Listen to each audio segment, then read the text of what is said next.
জনসংখ্যাকে গুণগত শিক্ষার আওতায় আনা গেলে গতিশীল হবে সার্বিক উন্নয়ন। সকালে নাগরিক প্ল্যাটফর্ম আয়োজিত সম্মেলনে একথা বলেন ডক্টর দেবপ্রিয় ভট্টাচার্য। বলেন, বিগত সময়ে রাষ্ট্রের বিভিন্ন প্রতিষ্ঠান ও সংস্থায় দায়িত্ব পালন করেছেন চাটুকার ব্যক্তিরা, মূল্যায়ন হয়নি মেধা ও প্রতিভার।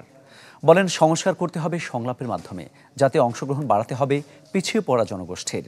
এ সময় স্থানীয় সরকার কার্যকর না থাকার বিষয়টি উঠে আসে আলোচনায়।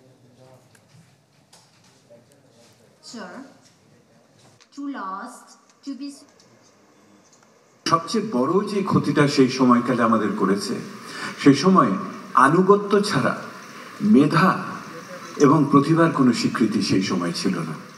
একমাত্র চাটুকার এবং অনুগত ব্যক্তিরা রাষ্ট্র, সরকার, সমাজের বিভিন্ন পদ, পেশাজীবীদের সংস্থা দখল করে রাখত।